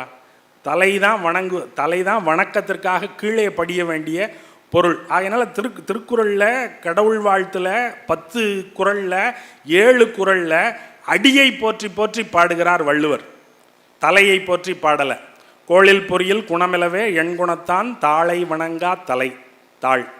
அப்புறம் இறைவன் அடி சேராதார் மானடி சேராதார் அப்படின்னு அடியையே போற்றுகிறார். பௌத்தம் அடியை போற்றுகிறது, புத்தரினுடைய பாத பீடிகை என்று பாதத்தை போற்றுகிறது. ஏன் இதெல்லாம் செஞ்சாங்க? ஏன்டா காலை போற்று காலம். இன்னைக்கு காலை தொட்டு கும்பிட்றது இழிவானது, சுயமரியாதை இயக்கம் வேறையாக மாறிடுச்சு. ஆனால் அவங்க பூரா காலை தொட்டு கும்பிடு, காலில் கும்பிடு, காலை கும்பிடுன்னு இருக்கானா? என்ன அப்படின்னா அவன் தலை சிறந்தது கால் மட்டம்னா காலில் கொண்டாந்து உன் தலையை வை, கால் தான் சிறந்தது அப்படின்னு இவன் சொல்கிறான். ஏன்னா காலில் இருக்கிறவன் செய்கிற தொழில் இல்லைன்னா உலகம் இன்னைக்கு இல்லை. சுழன்றும் ஏற்பின்னது உலகம், உழந்தும் உழவே தலை இல்லையா? ஆகையினால உழவு தொழில் செய்கிற காலில் உன்னுடைய சிந்தனை தொழில் செய்கிற தலையை வை. சிந்தனை தொழில் எப்போது நடக்கும்? சோறுதுன்னா நடக்கும். சோறு திங்கணும்னா கால் தொழில் செய்யணும். கால் தொழில் செய்யலைன்னா சிந்தனை செய்கிற தொழிலை உன்னுடைய தலை செய்யாது என்று எதிர் பேசினார்கள். அப்போ இந்த சமநின்மையை போக்குவதற்கு இடையிட்டு இந்த பக்தி இயக்கம் வருகிற காலத்தில், பக்தி இயக்கத்தை உடனே அது ஆர்எஸ்எஸ் இயக்கம் அப்படின்னு நம்ம ஆளுங்க கையை கழுவி விட்டுறாங்க. அழகர் ஆற்றுல இறங்கும் போது லட்சக்கணக்கானவர்கள் கூடுகிறார்கள், இது ரொம்ப மோசமானது என்றெல்லாம் நம்முடைய ஆட்கள் பதறுகிறார்கள். அழகர் ஆற்றில் இறங்கும் போது காலங்காலமாகவே லட்சக்கணக்கான பேர் தான் கூடியிருந்திருக்கிறார்கள். அது வேற. ஐயையோ சாமி கும்பிட்டானே இவன்லாம் சங்கி அப்படின்னு தள்ளக்கூடாது. அப்படி தள்ளுனா இந்த பக்கம் இருக்கிற ஆளில் முக்கால்வாசி பேரை நம்ம அந்த பக்கம் தள்ளிடுவோம், அப்புறம் நம்ம கொஞ்சம் பேர் தான் இருப்போம். ஆகையினால இது நல்ல அணுகுமுறை இல்லை. நான் முதல்ல சொன்னது மாதிரி கடவுளை மறுக்கிறோமா இல்லையாங்கிறது இல்லை பேச்சு. வேதத்தினுடைய ஆதிக்கத்தை, ஒருவனுடைய மையப்படுத்தப்பட்ட அதிகாரத்தை ஆதரிக்கிறோமா இல்லையா என்பதுதான் பேச்சு. அப்போ அதை நீங்கள் மறுக்கிறது தான் மையமானதே தவிர கடவுளை வணங்குகிறவர்கள் எல்லாருமே எதிர்நிலையில் நிற்கிறவர்கள் என்று தள்ள வேண்டியதில்லை. வேத மரபை ஒப்புக்கொள்ளாத கடவுள் நிலையினர் தான் இங்கே பாதி. இந்த வரலாறுகள் ஒழுங்காக சொல்லப்படாததனால் கடவுளை ஒப்புக்கொள்கிறவர்கள் எல்லாருமே வைதீகர்கள் என்று கருதுகிற பிழையான போக்கு இங்கே உருவாகிறது. இடைக்காலத்தில் பக்தி இயக்கம் என்ன செய்தது என்பதை சொன்னால் உங்களுக்கு அது தெளிவாகும். என்ன நடந்தது அப்படின்னா, அவன் வேள்வி சடங்கியல் வழிபாட்டு முறைகளை முன்வைக்கிறான் வைதிகன். இங்கே பக்தி இயக்கம் என்ற ஒரு இயக்கத்தின் வழியாக இந்த சடங்கியல் வழிபாட்டு முறை எல்லாவற்றையும் தகர்த்தெறிகிறார். இங்கே சடங்கு கிடையாது. என்ன செய்யணும்? ஒருத்தன் கல்லை தூக்கி விட்டெறிஞ்சு சாமியை கும்பிட்டு போகிறான். ஒருத்தன் மான்கறியை படைச்சி சாமியை கும்பிட்டு போகிறான். செருப்பு காலை தூக்கி சாமி மேலே வச்சுட்டான். சாமி ஒன்றும் சொல்லலை. இதெல்லாம் ஒன்றும் இந்த சடங்கெல்லாம் இங்கே ஆகாது. இங்கே சடங்கினுடைய அடிப்படை என்ன அப்படின்னா அன்பு தான். மேக்ஸ் வெபர் அப்படின்னு ஒரு சோஷியாலஜிஸ்ட் இருக்கார், ஒரு சமூகவியலாளர் மேக்ஸ் வெபர். அவர் சொல்லுகிறார், இறுகி போய்விட்ட பழமைவாதத்தை உடைக்க வேண்டும் என்று நீங்கள் கருதினால் அந்த இடத்தில் இறை தலையீடு என்று ஒரு உருவாக்கம் செய்வதன் மூலமாகத்தான் அந்த இறுகி போன பழமைவாதத்தை உங்களால் உடைக்க முடியும். சடங்கு ரீதியான வழிபாட்டு முறை என்பது இறுகி போன பழமைவாதமாக இருக்கிறது. இந்த சடங்கு ரீதியான வழிபாடுங்கிறது என்ன? நீங்கள் இன்றைக்கும் கோயிலுக்கு போனீங்கன்னா கோயிலுக்குள்ளே யாரை விடலாங்கிறதுக்கு கணக்கு இருந்துச்சு ஒரு காலம் வரைக்கும். இப்போவும் இருக்குது. இப்போ கொஞ்சம் உள்ளே போகிறோமே தவிர இன்னும் நடு உள்ளுக்குள்ளே போகலை, உள்நாளிக்குள்ளே இன்னும் போகலை. முன்னாடி அந்த தெரு வரைக்கும் வரலாம், தெருவுக்கே வரக்கூடாது, தெரு வரைக்கும் வரலாம், மகா மண்டபம் வரைக்கும் வரலாம், அர்த்த மண்டபம் வரைக்கும் வரலாம், அவ்வளோதான். அதற்கு பிறகு உள்நாளிக்கு யாரும் போக முடியாது என்று சாதி வாரியாக வகைப்படுத்தி இதுதான் வழிபாட்டு மரபு, இங்கே கும்பிடு அங்கே கும்பிடு என்றெல்லாம் வகைப்படுத்தி வைத்திருந்தார்கள். இப்போதும் நீங்கள் போனால் கொடிமரத்திற்கு எதிரில் அம்புக்குறி போட்டு இந்த இடத்தில் விழுந்து கும்பிடவும் அப்படின்னு போட்டிருப்பான். ஏன் அந்த பக்கம் விழுந்து கும்பிட்டா என்ன ஆகும்? ஆனால் போட்டிருப்பான். இதெல்லாம் கோயில் மரபுங்க, இதெல்லாம் கேள்வி கேட்காதீங்க அப்படின்பான். சரி, அப்போ இதை எல்லாத்தையும் இங்கே உடைச்சிட்டான் பக்தி மரபில். நீ எந்த பக்கம் வேணாலும் கும்பிடு, எங்கிட்டு வேணாலும் கும்பிடு, எதை வேணாலும் கும்பிடு, அதெல்லாம் ஒன்றும் பிரச்சனை இல்லை. அன்புன்னு ஒன்று இருந்துச்சுன்னா போதும். இந்த அன்பு உண்மையான அன்பாக இருந்தால் அது போதுமானது. அன்பே அன்பே என் அன்பே என்று அன்பால் அழுதரற்றி அன்பே அன்பாக அறிவழியும் அன்பன்றி தீர்த்தம் தியானம் சிவார்ச்சனைகள் செய்யுமவை சாற்றும் பழமன்றேதான் என்று திருக்களிற்றுப்படியார் பாடுகிறார். நீங்கள் சிவார்ச்சனை செய்ய வேண்டியதில்லை, நீங்கள் தியானம் செய்ய வேண்டியதில்லை, நீங்கள் தீர்த்தமாட வேண்டியதில்லை, நீங்கள் அன்போடு இருந்தால் போதுமானது. அது இறை வழிபாட்டுக்கு சமம். அன்போடு இருத்தல் என்பது என்ன? எந்த வேறுபாடும் பாராட்டாமல் இயன்றதை எல்லாருக்கும் கொடுத்து இயல்பான ஒரு வாழ்க்கை வாழ்கிற இணக்கமான சூழ்நிலை அன்பு. அது ரொம்ப உணர்ச்சி வசப்பட்ட அன்பு நிலை தான். அந்த மாதிரியான அன்பு நிலையை நீங்கள் வைதிக மரபில் பார்க்க முடியாது. வைதிகம் வேதம் பாடினால் விழிநீர் பெருக்கெடுக்கும் என்று வரலாறே கிடையாது. ஆனால் திருவாசகம் பாடினால் விழிநீர் பெருக்கெடுக்கும். ஏனென்றால் அது உங்களை மொழியின் வழியாக இணைக்கிறது. உங்களுக்கு புரிந்த மொழி, உங்களுக்கு புரிந்த உணர்ச்சி, ஆகையினால் அது உங்களை தட்டுகிறது. அப்போ சைவம் அன்பை மட்டுமே மையமாக வைத்து, சைவமும் வைணவமும் அன்பை மட்டுமே மையமாக வைத்து இந்த பக்தி இயக்கம் என்பதை கட்டியை எழுப்பி வைதீகத்தினுடைய வேள்வி சடங்குகள் எல்லாவற்றையும் மறுதலித்து வைதீகமும் வேதமும் சமஸ்கிருதமுமே ஓதத்தக்கவை என்கிற நிலையை மாற்றி திருவாசகம் ஓதத்தக்கது, தேவாரம் ஓதத்தக்கது, ஆண்டாளினுடைய திருப்பாவை ஓதத்தக்கது என்று ஓதுகிற பொருள்களை மாற்றி, கும்பிடுகிற வழிமுறைகளை மாற்றி, எல்லாவற்றையும் மாற்றி ஒரு புரட்சி ஒன்றை இந்த பக்தி இயக்கம் செய்தது. அது ஒரு வகையில் வேதத்திற்கு எதிரான சூளுரை தான். பக்தி இயக்கம் வைத்தது என்பது வேத மரபிற்கு எதிரான சூளுரை தான். அப்போ ஆனால் இது முழுசாக கச்சிதமாக நடந்துச்சா இவர்கள் எதிர்பார்த்தது போல அப்படின்னா அப்படி நடக்கலை. அங்கமெல்லாம் குறைந்தழுகு தொழுநோயராய் ஆவுரித்து தின்றுழலும் புலையரேனும் கங்கைவார் சடைக்கிறந்தார் கண்பராயில் அவர்கண்டீர் நாம் வணங்கும் கடவுளாரே அப்படின்னு திருநாவுக்கரசர் பாடுகிறார். புலையராக இருந்தாலும் சரி அல்லது தொழுநோயாளியாக இருந்தாலும் சரி, அவர்கள் சிவனை தங்களுடைய வழிபாட்டு கடவுளாக ஏற்றுக்கொள்வார்கள் என்றால் அவர்களை நான் வழிபடுவேன் அப்படின்னு சமமாக்குறார். ஆனால் இது அப்படியே தொடர்ந்து நடக்குதானா? நடக்கலை. கொஞ்ச நாள் கழித்து கோயில் அது இதுன்னு நிறுவனமாக எல்லாம் இறுக்கமடைந்த பிறகு மறுபடியும் வெளியே நெல்லுன்னு சொல்ல ஆரம்பிச்சிட்டான். அதுக்கு உதாரணமாக நந்தனார் கதையெல்லாம் வரும். வெளியே நெல்லு, நீங்கள்லாம் உள்ளே வரக்கூடாது அப்படின்னு சொல்ல ஆரம்பித்தான். அப்போ பிரச்சனை என்ன அப்படின்னா, வேதம் மையம், அந்த மையத்தை எதிர்க்கிற விளிம்பாக சைவமும் வைணவமும் வந்தன. அவை பக்தி இயக்கம் என்று ஒரு இயக்கத்தை நடத்தின.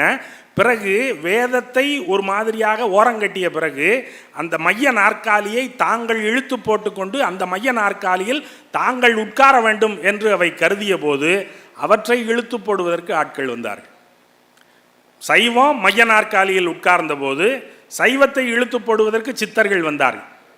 சாத்திரங்கள் ஓதுகின்ற சட்டநாத பட்டரே என்று பேசிய போதும் சரி, நட்டகல்லை தெய்வம் என்று 4 புட்பஞ்சாத்திய முட்ட வந்து முனமுனென்று சொல்லு மந்திரம் ஏதடா நட்டகல்லும் பேசுமோ நாதன் உள்ளிருக்கையில் சுட்ட சட்டி சட்டுவம் கரிச்சுவை அறியுமோ என்று சட்டையை பிடித்து கேள்வி கேட்டார்கள். அப்போ சைவத்தின் மேலே ஒரு கல் வீசப்படுகிறது. சித்தர்களினுடைய காலத்தில் போதுமானதாக இல்லை.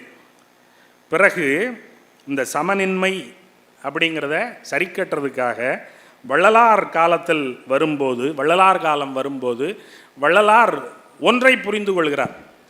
நிறுவனமாக்கப்பட்ட சமயம் என்பது எப்போதும் எல்லாரையும் உட்படுத்தாது. அது மீண்டும் மீண்டும் அதிகாரப்போக்கை நோக்கித்தான் போகும், தான் மையமாதலை நோக்கித்தான் போகும். நமக்கு பிரச்சனை வேதம் மையமாகிறது மட்டும் இல்லை, யார் மையமாகிறதுமே பிரச்சனை தான். மையமாதல் என்பது அதிகார குவிப்பு. அதிகாரம் அவனிடம் குவிந்தால் என்ன, இவனிடம் குவிந்தால் என்ன, யாரிடம் குவிந்தாலும் சிக்கல் தான்.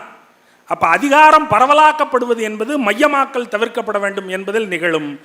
வேதத்தை ஒதுக்கிட்டு சைவம் மையமாகும் என்றால் சித்தர்களும் வள்ளலாரும் சைவ மையத்தையும் எதிர்ப்பார்கள். அப்போ வள்ளலாருக்கு ஒன்று புரிஞ்சிச்சு, அவனுக்கு பதிலாக இவனை இந்த ரீப்ளேஸ்மெண்ட்டு சரியாக வரல, அப்போ ரீப்ளேஸ்மெண்ட்டு வேண்டாம், உடச்சி விட்டுருவோம் அப்படின்னு உடச்சி விட்டுறார். அவருக்கு ஒரு ரெட்டாரிக் மட்டும்தான் இருக்குது. நீங்கள் கடவுளை தேடுகிறீர்கள். கடவுளை எப்படி தேடுவீர்கள்? நீங்கள் உயிரோடு இருந்தால் தேடலாம். நீங்கள் உயிரோடு இருக்க வேண்டும் என்றால் உங்களுடைய உடம்பு ஒழுங்காக இருக்க வேண்டும். உடம்பு ஒழுங்காக இருக்க வேண்டும் என்றால் உங்களுக்கு சோறு வேண்டும். ஆகையினால அவர் சொல்கிற விளக்கம், கடவுள் இயற்கை விளக்கத்திற்கு இடனாக விளங்கும் சீவதேகங்களான ஆலயங்கள். அந்த கோயிலுக்கு போனால் தானே உன்னை கும்பிடக்கூடாதுன்னு சொல்கிறான். அந்த கோயிலுக்கு போனால் தானே நீ வாசலுக்கு வா, தெருவுக்கு வா, கொடிமரத்துக்கு வா, அர்த்த மண்டபத்துக்கு வா, மகா மண்டபத்துக்கு வான்னு சொல்கிறான். கோயில் அங்கே இருக்க வேண்டாம், கோயில் இங்கே இருக்கு. இது ஜீவதேகம். இந்த ஜீவதேகம்தான் ஆலயம். ஆகையினால ஆலயம் உள்ளே வந்துவிடும். அதற்குள் நீதான் இறைவன். உனக்கு போடுகிற அர்ச்சனை என்பது உனக்கு போடுகிற சோறு தான். இது திருமந்திரத்தில் இருக்குது. திருமந்திரத்தில் சொன்னதை எடுத்து வள்ளலார் அதை பிரதானப்படுத்தி பேசுகிறார். அவன் திருமந்திரத்தில் சொல்கிறது, படமாடக் கோயில் பகவர் கொன்றியில் நடமாடக் கோயில் நம்பர்கங்காக நடமாடக் கோயில் நம்பர்கொன்றியில் படமாடக் கோயில் பகவர்க்கதாமே. அவன் இறைவனை போற்றுவதற்காக வந்தவன் திருமூலன். அவன் சொல்கிறான், கோயிலில் போய் நீங்கள் உண்டியலில் பிரசாதம் கொடுக்குறேன், அதை போடுறேன், இதை போடுறேன்னு உண்டியலில் காசு போட்டிங்கன்னா கோயிலில் உண்டியலில் போடுற காசு வராது, உங்களுக்கு வராது. நீங்கள் சிதம்பரம் கோயிலில் எவ்வளவுப்பா கணக்கு அப்படின்னா 196 ரூபாய்ங்கிறான். சிதம்பரம் கோயில் எவ்வளோ பெரிய கோயில், தெருமுனையில் இருக்கிற பிள்ளையார் கோயிலுக்கே அவ்வளோ காசு வரும்போது சிதம்பரம் கோயிலில் இருப்பு வழக்கு பார்த்துட்டு எவ்வளோ மிச்சம் இருக்குதுன்னு சொல்லு அப்படின்னா 196 ரூபா தான் இருக்குங்கிறான். கணக்கு கேட்குறதுக்கு நம்ம ஆளுகளும் இன்னும் போய்கிட்டே இருக்காங்க. அவன் இன்னும் கணக்கே தள்ள. அவன்கிட்ட கணக்கு கேட்காதேன்றான். ரொம்ப அவனை தொந்தரவு பண்ணாதீங்க, விடுங்க அப்படின்ட்டான். அதனால் இப்போ ஒன்றும் பெருசாக கணக்குன்னு கேட்குற மாதிரி தெரியல. அப்போ கோயிலில் கொண்டு போய் காசு போட்டிங்கன்னா உங்களுக்கு பயன் இல்லை. அதனால் படமாடுகின்ற கோயிலில் போய் காசு போடாதீங்க, நடமாடுகின்ற கோயிலோட வயிற்றில் போடுங்க. நடமாடும் கோயிலினுடைய வயிற்றில் போட்டால் நேராக கடவுளுக்கு போயிடும். படமாடும் கோயிலில் போட்டிங்கன்னா அவருக்கு தான் போகும், வேறு யாருக்கும் போகாது என்று திருமந்திரம் சொல்லுகிறது. பிறகு அவர்கள் திருமூலர் உடம்பையே கோயில் என்று உருவகித்து காட்டிவிட்டு போய்விடுகிறார். உள்ளம்பெருங்கோயில் ஊனுடம்பு ஆலயம் வள்ளல் பிரானார்க்கு வாய்கோபுர வாசல் தெள்ளத்தெளிந்தார்க்கு சீவன் சிவலிங்கம் கள்ளப்புலனைந்தும் காளாமணி விளக்கே என்று சொல்லிவிட்டு போகிறார். உன்னுடைய உடல்தான் கோயில், உன்னுடைய உயிர் தான் தெய்வம். அதுக்கு விளக்கேத்தனமே அப்படின்னா உன்னுடைய 5 புலன்கள் தான் விளக்கு. அதுக்கு கோபுர வாசல் எது அப்படின்னா உன் வாய் தான் கோபுர வாசல். பிரசாதம் அப்படின்னா எதையாவது தூக்கி உள்ளுக்குள்ளே போடு, அதுதான் பிரசாதம். ஆனால் நீ தான் கோயில் என்று கோயிலை, எந்த கோயில் தரம் பிரித்து மனிதர்களை சமமின்மையாக்கி பிரித்து நீ அங்கே நெல் நீ இங்கே நெல் என்று சொன்னதோ அந்த கோயிலை தூக்கிட்டு நான் தான் கோயில், இந்த கோயிலுக்குள்ளே நான் வரக்கூடாதுன்னு எவன் சொல்லுவான்? என் கோயில், நான் தான் இதுக்குள்ளே எல்லாம். என் அதிகாரத்தை தாண்டி வேறு எந்த அதிகாரமும் இதன் மேல் செயல்பட முடியாது அப்படிங்கிற நிலைக்கு கொண்டு வந்து விடுறாரு. இதை வள்ளலார் ஏற்று கடவுள் இயற்கை விளக்கத்திற்கு இடனாக விளங்கும் சீவதேகங்களான ஆலயங்கள் என்று வள்ளலார் அதை வழிமொழிகிறார். நம்ம ஆளுகளுக்கு என்னென்னா சிக்கல் இருக்குது. கோயில்னு ஒன்று கட்டி வச்சோம்னு வச்சுங்க, இன்றைக்கி நம்ம ஒரு கோயில் கட்டுவோம், நாளைக்கு அவன் இந்த கோயிலை இடிச்சிட்டு வேற ஒரு கோயில் கட்டி அதுக்கு கும்பாபிஷேகம் பண்ணி கும்பிட்றதுக்கு போயிடுவான். ஒருத்தன் கட்டின கோயிலில் இன்னொருத்தன் அந்த சாமி எனக்கு வேண்டாங்க, நான் வேற ஒரு சாமி, இந்த கோயிலை இடிச்சிட்டு நான் இன்னொரு சாமிக்கு கோயில் கட்டுவேன். இப்போ நான் தான் கோயில்னு வச்சுங்க, அவன் தான் கோயில். இந்த கோயில் இடிக்கிறவங்கெல்லாம் என்ன பண்ணுவாங்க, அவன் கோயிலையே இடிச்சுக்குவாங்களா? நாண்டுக்கிட்டு செத்து போயிடணும், நாங்கள் இந்த கோயிலை இடிச்சுட்டு புது கோயில் கட்டலாம்னு நினைக்கிறோம் அப்படின்னு தூக்கு போட்டுக்கிட்டு சாக வேண்டியதான். அப்போ உடம்பு கோயில், வள்ளலார் சொல்கிறாரு, இந்த உடம்பு கோயில் நம்ம இறைவனை அடைவதற்கு அல்லது நல்ல நிலையை அடைவதற்கு அல்லது உங்களுடைய உலக முரண்களிலிருந்து விடுதலை அடைவதற்கு என்ன செய்ய வேண்டும் அப்படின்னா ஜீவகாருண்யம் அப்படின்னு ஒரு வழிமுறை சொல்லுகிறார். உயிர்களின் மேல் இரக்கத்தோடு இருத்தல் அப்படிங்கிறது உயிரிறக்கம் அப்படிங்கிறது. உயிரிறக்கம்னா நாங்கள் என்னங்க செய்யணும் அப்படின்னா, உயிரிறக்கம் எல்லாருக்கும் இயல்பில் இருக்குது, தன்னியல்பில் இருக்குது, எல்லா மனிதர்களுக்குள்ளேயும் இருக்குது. கேடுகட்ட ரவுடி என்று சொல்லப்படுகிறவனிடத்துலையும் உயிரிறக்கம் இருக்குது. ஒரு புள்ள சைக்கிளில் போச்சு தடுமாறி இடித்து கீழே விழுந்துருச்சுன்னு வச்சுங்க, நம்ம எல்லாருமே பதறோம்ல.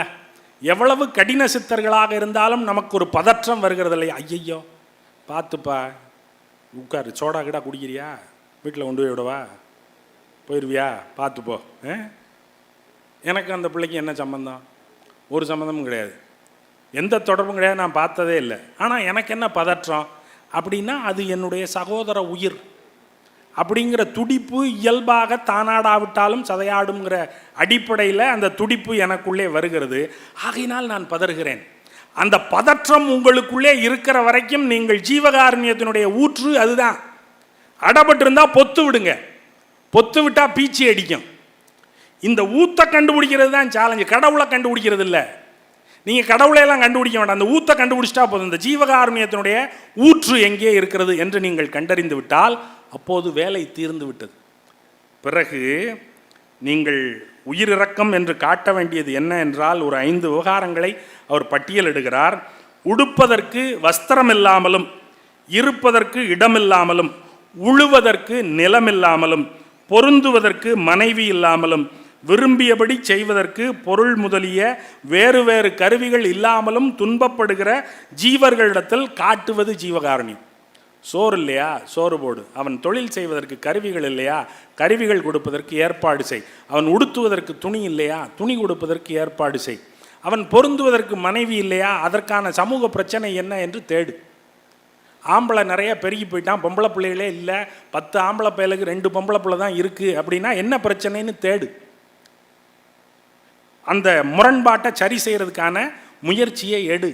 பொருந்துவதற்கு மனைவி இல்லாமல் தவிப்பதும் பொருந்துவதற்கு கணவன் இல்லாமல் தவிப்பதும் கூட சீவகாருண்யத்தின் அடிப்படையிலானதான். அவர் பொம்பளையை சொல்லலை, ஆம்பளையை மட்டும்தான் சொல்கிறாரு, நம்ம சேர்த்துக்குவோம். அதுவும் துன்பத்திற்குரியது தான், அதுவும் ஜீவகாருண்யத்திற்குரியது தான். அவற்றுக்குரியவற்றையும் செய்யுங்கள் என்று சொல்லுகிறார். கடைசியாக முத்தாய்ப்பாக ஒன்று சொல்லுகிறார், வேதம், ஆகமம், புராணம், இதிகாசம் இவற்றையெல்லாம் நம்ப வேண்டாம். ஏன்? ஒன்றும் புரியாது. நாய் கண்ட தெங்கம்பழம் போல அப்படின்னு நம்ம ஆளுங்க ஒரு பழமொழி சொல்லுவாங்க. நாய்க்கு தேங்காய் கிடச்சின்னு வச்சுங்க, நாய்க்கு அதை திங்க முடியாது, அது நம்மளை உடைக்கவும் விடாது. நம்ம உடைக்கலாம், உடைச்சிட்டு அதுக்கு ஒரு கீத்து போடுவோம் அப்படின்னா நம்மளை உடைக்கவும் விடாது, அது உருட்டிக்கிட்டே இருக்கும். நம்ம பக்கத்தில் போனோம்னா உருங்கும். அது மாதிரி ஒரு லாங்கலி விருட்ச நியாயம் அப்படின்னு வள்ளலார் ஒன்று சொல்கிறார். லாங்கலி விருட்ச நியாயம். லாங்கலி விருட்சம்னா என்ன? அது தென்னை மரம். தென்னை மர நியாயம் அப்படின்னு ஒன்று. என்ன தென்னை மர நியாயம்? நீங்கள் தென்னை மரத்தில் இருக்கிற தேங்காயை பறித்து திங்கணும்னா அதை நீங்களாக செய்ய முடியாது. ஏன் நீங்களாக செய்ய முடியாது? ஏனென்றால் உங்களுக்கு தென்னை மரம் ஏற தெரியாது. அப்போ தென்னை மரம் ஏறுகிறவர் ஒருவருடைய துணை உங்களுக்கு வேண்டி இருக்கிறது.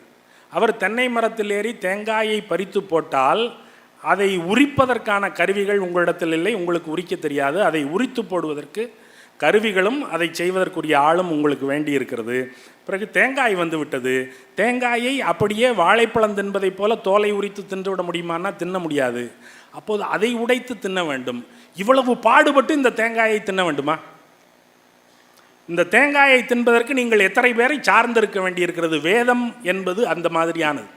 வேதத்தை நீங்கள் புரிந்து கொள்ள வேண்டுமானால் அதுக்கு ஒரு வாத்தியாரை பிடிக்கணும். அந்த வாத்தியாருக்கு ஒழுங்காக வேதமெல்லாம் தெரியுமா அப்படிங்கிறது முதல்ல பார்க்கணும். அப்புறம் அவர் ஏதோ ஒன்று சொல்லுவார், அவர் சொன்னது சரிதானான்னு நமக்கு எப்படி தெரியும்? இப்போ திருக்குறளில் ஒன்றுக்கு விளக்கம் நம்ம வாத்தியார் சொல்கிறாருன்னா கொஞ்சம் ஒத்து பார்த்துக்கலாம், ஒரு குத்துமதிப்பாக சரியாக தான் சொல்கிறாரு, இதில் இருக்கிறதெல்லாம் அவர் சொல்கிறதுலையும் வருது அப்படின்னு புரிஞ்சுக்கலாம். வேதத்தில் இருக்கிறத தான் இவர் சொன்னாரான்னு நமக்கு எப்படி தெரியும்? நம்முடைய வாதத்தை தான் வக்கீல் ஆங்கிலத்தில் வைத்தாரா என்று ஒரு கிராமத்திலிருந்து வந்தவனுக்கு எப்படி தெரியும்? நம்முடைய விண்ணப்பத்தை தான் இறைவனிடம் அவர் அர்ச்சனை செய்கிற ஐயர் வைத்தாரா என்று நமக்கு எப்படி தெரியும்?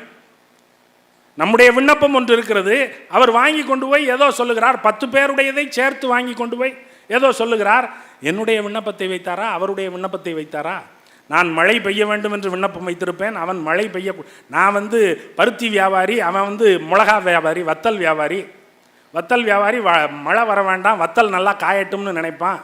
நான் பருத்தி வியாபாரி, எனக்கு நான் விவசாயி, எனக்கு மழை வரணும்னு வேண்டுவேன். இப்போ 2 பேருடைய அர்ச்சனை தட்டையும் ஒன்றாக வாங்கி கொண்டு போய் அவர் சங்கல்பம் செய்து உள்ளே அர்ச்சனை செய்கிறார். என்னுடைய வேண்டுதலை சொன்னாரா, அவருடைய வேண்டுதலை சொன்னாரா? இறைவன் யாருடைய வேண்டுதலை நிறைவேற்றுவார்? குழப்பம் வருதில்ல, இது நமக்கு புரியலை. இல்லை, நமக்கு தெரியாத காரியத்துக்குள்ளே நம்ம போக வேண்டாம். நமக்கு அது தெரியாது, நமக்கு அது விளங்காது. ஆகையினால இவற்றை நம்ப வேண்டாம். ஏன் நம்ப வேண்டாம் என்றால், சரி ஒருவேளை நான் சமஸ்கிருதம் படிச்சுட்டு நான் வேதத்தை படித்தேன்னா அப்பவும் உங்களுக்கு விளங்காது. ஏன்னா அவன் மூடி மூடி சொல்லியிருக்கான். அது குழுவுக்குறின்னு தமிழில் சொல்லுவாங்க. அவன் சந்தியா பாஷா அப்படிமா. என்னடா சந்தியா பாஷானா ட்விலைட் லாங்குவேஜ் அப்படின்னா என்னடானா, அதுக்கு இப்படியும் பொருள் வச்சுக்கலாம், இப்படியும் பொருள் வச்சுக்கலாமா. அப்போ நான் இந்த இடத்துல இப்படி வச்சுக்கணுமா, அப்படி வச்சுக்கணுமா, அது அவனுக்கும் தெரியாது. அப்போ நான் எப்படி தான் முடிவு பண்ணுறது? நான் ஒரு உண்மையை தேடி போகிறேன், இந்த உண்மையை எப்படி நான் கண்டுபிடிக்கிறது? வேதத்தில் எப்படி, ஆகமத்தில் கண்டுபிடிக்கிறது, புராணத்தில் எப்படி கண்டுபிடிக்கிறது, இதிகாசத்தில் எப்படி கண்டுபிடிக்கிறது? எனக்கு கண்டுபிடிக்க தெரியாது. ஆகையினால இவர்கள் உண்மையை வெளிப்பட சொல்லவில்லை, மண்ணை போட்டு மூடி விட்டார்கள் அப்படின்னு வள்ளலார் சொல்கிறாரு. வள்ளலாரினுடைய வரி, உண்மையை வெளிப்பட சொல்லவில்லை, மண்ணை போட்டு மூடி விட்டார்கள் அப்படின்னு சொல்லிட்டு, வேதாந்தம் சித்தாந்தம் முதலிய மதங்களையும் நம்ப வேண்டாம். ஏனென்றால் அவர்களும் எதையும் வெளிப்பட சொல்லவில்லை.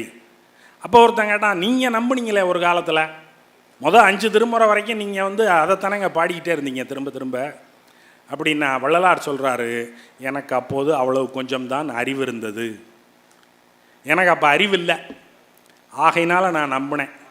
இப்போ அறிவு வந்துருச்சு, ஆண்டவர் என்னை ஏறாத உயரத்தில் ஏற்றி வைத்திருக்கிறார், எல்லாவற்றுக்கும் நானே சாட்சி என்று தன்னையே சாட்சியாக வைத்துக்கொண்டு இதை செய்ய வேண்டாம் என்று வள்ளலார் சொல்கிறார். நாம் உணர்ச்சி வசப்பட்டு பேசுவோம், கொதிப்போம், கொந்தளிப்போம், நம்முடைய சமூக சூழ்நிலைகள் காரணமாக முன்பின்னாக பேசுவோம். வள்ளலார் ரொம்ப அமைதியான ஆள், அதிலே யாருக்கும் எந்த சந்தேகமும் வர வேண்டிய அவசியம் இல்லை. அவ்வளவு ரொம்ப தெளிவான, ஆழ்ந்து அகன்ற, நுண்ணிய புலமை உள்ள, அமைதியே சொரூபமாக இருக்கிற வள்ளலார் மாதிரியான ஒருவர் வேதம், ஆகமம், புராணம், இதிகாசம் இவற்றை நம்ப வேண்டாம் என்று சொல்லுகிறார். அதற்கு நானே சாட்சி. ஏமாந்து போயிடுவேன்.